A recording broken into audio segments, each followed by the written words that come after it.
और इस वक्त की बहुत बड़ी खबर, मैं सीधा पॉइंट पे आना चाहता हूं। ईरान ने अपने डिफेंस सिस्टम से अमेरिका की टॉमहॉक मिसाइल को गिराने का दावा किया है। देखिए, ये बहुत बड़ी खबर है। जो लोग डिफेंस इंडस्ट्री से जुड़े हैं, जो इस बात का मतलब समझते हैं कि अगर अमेरिका की टॉमहॉक मिसाइल तबाह करता है ईरान, तो ये ईरान की इस जंग की सबसे बड़ी कामयाबी में से एक है। देखिए, ऑलरेडी अमेरिका इस बात से हैरान है, डोनाल्ड ट्रंप परेशान है, पीट हेगसेथ हैरान है कि कैसे ईरान की जो मिसाइल्स हैं उसने पेट्रियट सिस्टम तबाह कर दिया है, थार्ड सिस्टम तबाह कर दिया है। और उसके बाद अब खबर आ रही है कि अमेरिका की टॉमहॉक मिसाइल को मार गिराया है ईरान ने। जो खबर है पहले उसकी चर्चा करें। The Islamic Revolutionary Guard Corps claims its air defence unit intercepted and destroyed a US made Tomahawk cruise missile over Kahnuj in Iran Kerman province before it could reach its target. Iran ने यह दावा किया है, जो केरमनशाह province है वहां पर एक टॉमहॉक मिसाइल दागी गई थी जिसे ईरान के डिफेंस सिस्टम ने तबाह कर दिया है। According to press TV, the missile was detected, tracked and neutralised by Iran's air defence unit during ongoing US military strikes. जो खबरें ईरान में हैं, ईरान का जो प्रेस ये दावा कर रहा है कि इस मिसाइल को डिटेक्ट किया गया, डिफेंस मिसाइल फायर की गई और इसे डिस्ट्रॉय कर दिया गया हवा में। देखिए, टॉमहॉक वो मिसाइल है जो अमेरिका की सबसे डेडली क्रूज मिसाइल मानी जाती है। और जब इस तरह की खबरें आ रही थी कि यूक्रेन में टॉमहॉक मिसाइल तैनात होने वाली हैं, तो पुतिन ने जो है वो हाहाकार मचा दिया था कि अगर यहाँ पर आई तो मैं हमला कर दूंगा सीधा यूरोप पर। यहाँ तक धमकी दे दी थी उन्होंने। अब ऐसे में आप देखिए, ईरान का ये दावा है टॉमहॉक मिसाइल गिराने का। आप एक बार, अगर टॉमहॉक मिसाइल इतना अहम क्यों है ये पूरा मामला, अगर आप टॉमहॉक मिसाइल्स की जो फीचर्स हैं उस पर डिस्कशन करें। एक तो ये अपने साथ करीब 500 किलो तक का वॉरहेड लेके जा सकती है, यानी 500 किलो तक का बॉम्ब अपने साथ लेके जो है वो ट्रैवल कर सकती है। इसकी स्पीड करीब 900 किलोमीटर प्रति घंटा है, इसकी रफ्तार है। ये बेहद कम ऊंचाई पर उड़ती है, क्रूज मिसाइल है, यानी महज कुछ मीटर ऊपर ज़मीन पर उड़ती है। इसकी वजह से इसे डिटेक्ट करना, डिस्ट्रॉय करना बेहद मुश्किल होता है। इसीलिए इसे डिटेक्ट करना बहुत बड़ा चैलेंज है। और टॉमहॉक मिसाइल्स के डिटेक्ट करने के बहुत ही कम एग्जांपल्स मिलेंगे अगर आप उसको सर्च भी करेंगे तो। इसमें नेविगेशन सिस्टम है, जीपीएस है, टेरेन मैपिंग है, डिजिटल मैप है, मैचिंग, ये सब जो टेक्नोलॉजीज़ हैं, terrain counting, matching, telecom technologies, ये इसको बेहद आधुनिक बनाती है। ये अपना रास्ता बदल सकती है, अपने टारगेट को खोज के हिट कर लेगी। यानी देखिए, ये ऐसी चीज़ है टॉमहॉक मिसाइल जो सबसे एडवांस मिसाइल्स में से एक है अमेरिका की, खास तौर पर जब शॉर्ट डिस्टेंस टारगेट की बात होती है। हम अभी आईसीबीएम की बात नहीं कर रहे या बैलिस्टिक मिसाइल्स की बात नहीं कर रहे हैं। ये जो शॉर्ट रेंज मिसाइल्स है जो कम डिस्टेंस से फायर की जाती है, इसमें बहुत ही ज़्यादा ये सटीक मानी जाती है। अब देखिए, ऐसे हालात में एक तो इसको बनाने में बहुत वक्त लगता है, करीब 2 साल लग जाते हैं एक मिसाइल बनाने में, और 34 करोड़ के करीब इसका खर्चा आता है, जो इसकी जो जानकारियाँ हैं। अब देखिए, इस पे जो है, इसको डिटेक्ट करने का मतलब ये है कि ईरान के पास, देखिए, ईरान ने दरअसल पिछले, अगर आप 7 दिन की बात करें हमलों की, देखिए कभी भी कोई भी खबर को जब आप एनालाइज करते हैं तो 2 तरीके से, 2 स्तर पर होती है। एक तो पत्रकार की तरह मैंने आपको खबर बता दी साहब कि कुवैत पर हमला हो गया, वहाँ पेट्रियट तबाह हो गया, फिर जो है जॉर्डन में हमले हुए, वहाँ थार्ड सिस्टम तबाह हो गया, इस तरह की बातें। एक होती है आप उसको एक्सपर्ट्स के साथ चर्चा करते हैं, उसको समझने की कोशिश करते हैं कि इसके क्या मायने हैं, यानी आप उसका एनालिसिस करते हैं।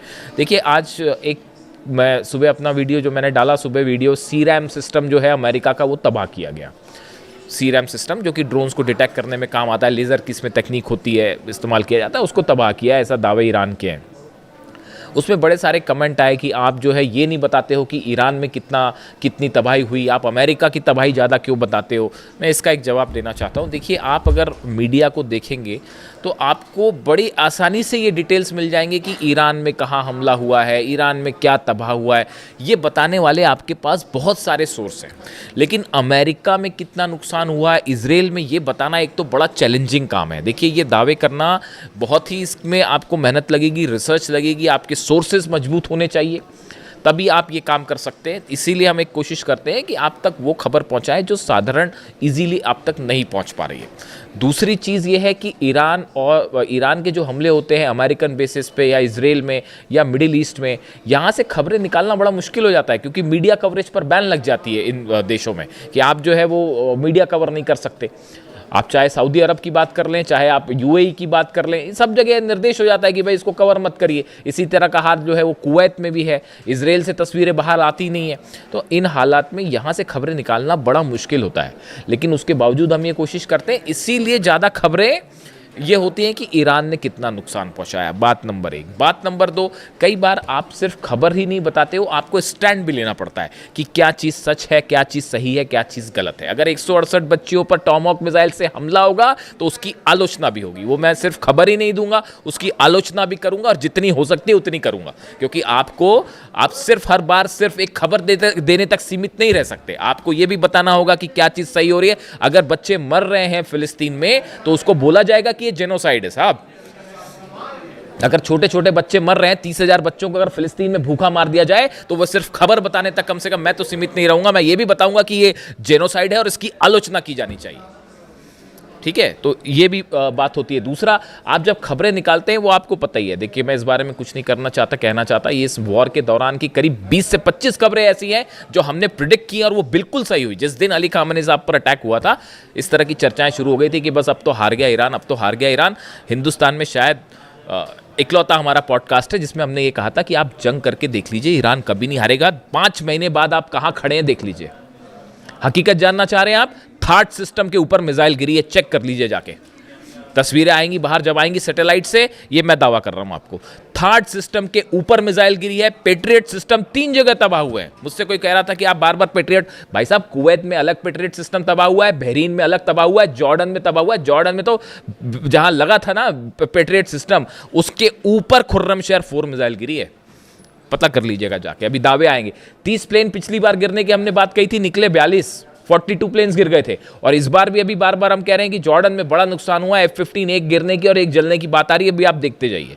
अभी जब ये सीनेट कमेटी बैठेगी और 6 महीने बाद बताएगी कि जॉर्डन के बेस पर क्या हुआ, कुवैत के बेस पर क्या हुआ, बहरीन के बेस पर क्या हुआ, तब पता चलेगा। लेटेस्ट जो अपडेट आ रही है कि कुवैत में जो है वो कुवैत की सेना का एक मिलिट्री का बेस है, उसके ऊपर ईरान ने हमला किया है। लेटेस्ट जानकारी बता रहा हूं मैं आपको। कुवैत में मिलिट्री बेस पर अटैक हुआ, लेकिन वो मिलिट्री बेस ऑपरेट अमेरिका कर रहा था, सैनिक अमेरिका के थे, वॉरहेड्स वहां पे जितने भी युद्ध से जुड़ी चीजें थी वो अमेरिका की थी। उसके ऊपर सीधा स्ट्राइक हुई है, मिलिट्री सेंटर के ऊपर सीधा कुवैत पे स्ट्राइक हुई है। और ईरान का दावा है बड़ी संख्या में वहां भी सोल्जर्स घायल हुए अमेरिका के।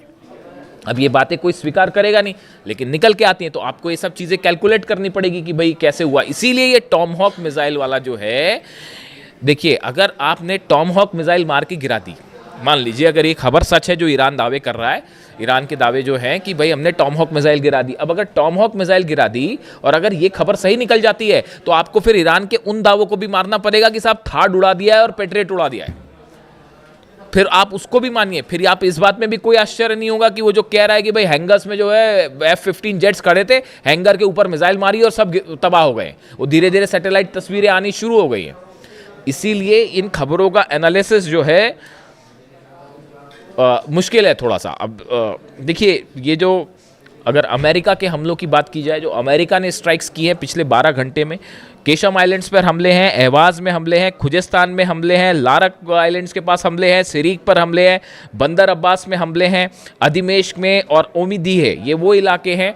करीब 15 इलाके ऐसे हैं जहां पर धमाकों की आवाज़ें हैं पिछले 12 घंटे के अंदर। तो ईरान पे तो स्ट्राइक हो ही रही है, लेकिन जब आप आ जाके सर्च करेंगे तो आपको दुनिया भर के अखबार, दुनिया भर की मीडिया आपको डिटेल बता देगी बड़ी आसानी से कि हाँ भाई, ईरान में जो इस जगह धमाके हुए, ईरान छुपाता भी नहीं उस बात को, बता देता है हाँ यहाँ हमारे हमले हुए हैं, इतने पुल तबाह हुए हैं।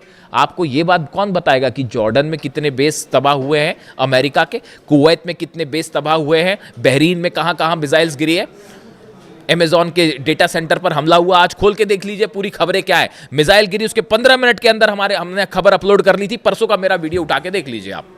अमेजॉन का डेटा सेंटर हिट हुआ था 15 मिनट के अंदर, जबकि मैं तो पॉडकास्ट कर रहा हूं।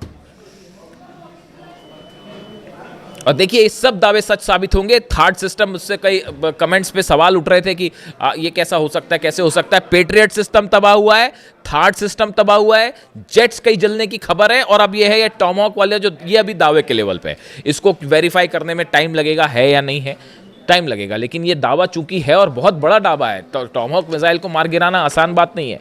अब इसके अलावा देखिए 13 दिन में 55 लोगों की मौत है ईरान में। ये ईरान की तरफ से कहा गया है कि ये जो 13वीं दिन की स्ट्राइक हुई बीती रात, इन 13 दिनों में ईरान में 55 लोगों की मौत हो गई है। और अब देखिए हमले जो हो रहे हैं वो सेंट्रल ईरान पे हो रहे हैं। आप इस बात को समझिए। पहले दो कोशिशें चल रही हैं डोनाल्ड ट्रंप की तरफ से, अमेरिका की तरफ से। एक, हॉर्मूज के आसपास हमले किए जाएं। पहले इन्होंने कोशिश की कि मेन लैंड से हॉर्मूज को हम अलग कर दें।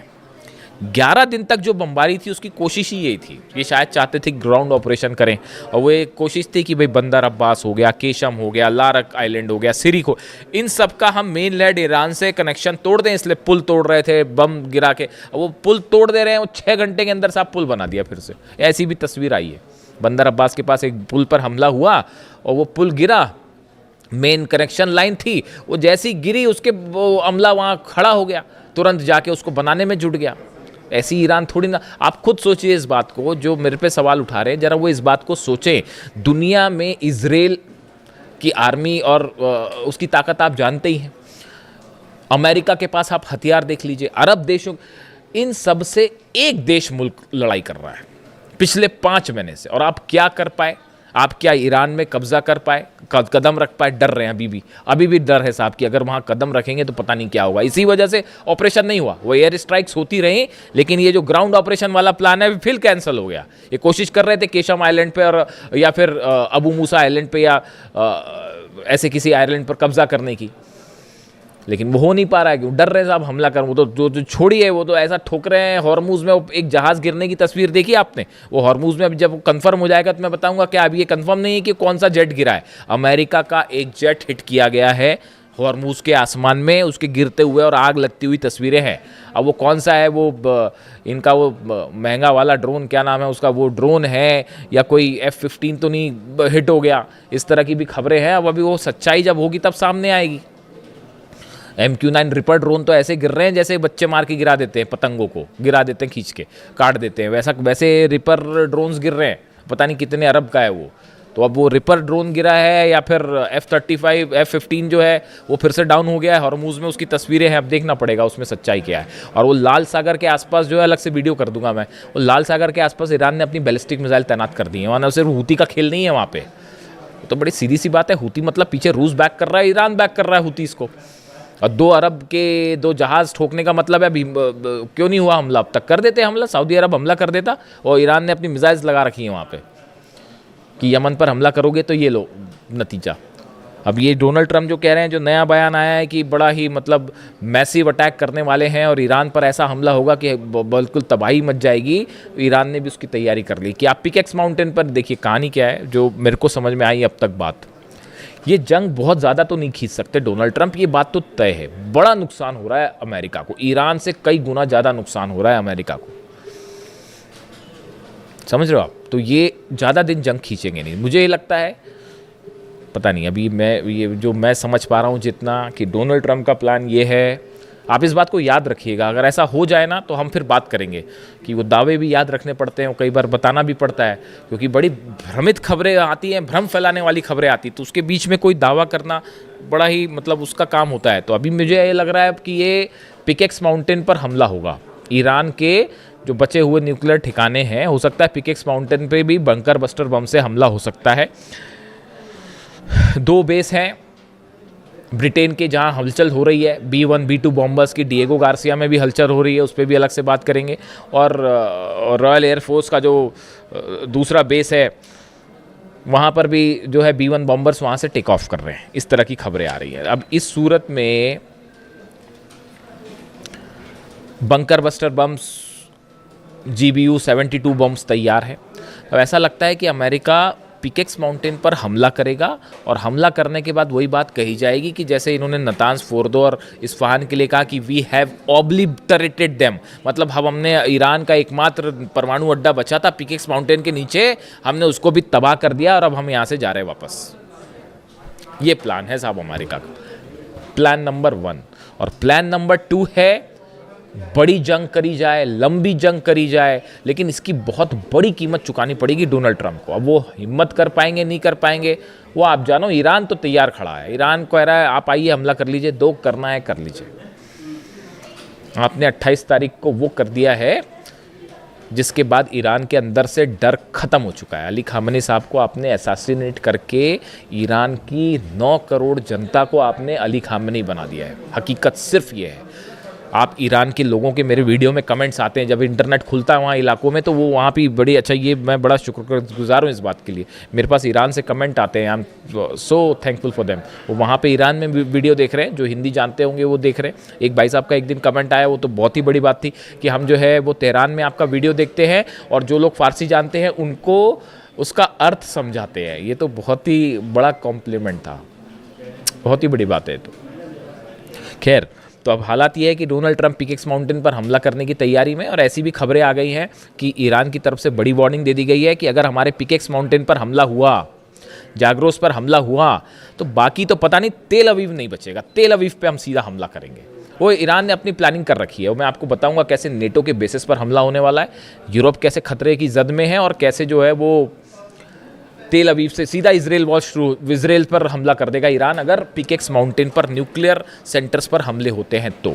लेकिन इस बीच बड़ा डेवलपमेंट ये है साहब कि अब्बास अराक्ची साहब की लावरोव से मुलाकात हुई है, रूस के विदेश मंत्री से, और चीन के विदेश मंत्री वांग यी से मुलाकात हुई है। SCO समिट हो रही है उसमें, और उसमें काफ़ी सारे डेवलपमेंट हैं। देखिए, बड़ी चीज़ें होती हैं जब आप डिप्लोमेसी की बात करते हैं। देखिए, जितनी लंबी जंग उतनी बड़ी ईरान की जीत, हकीकत यही है।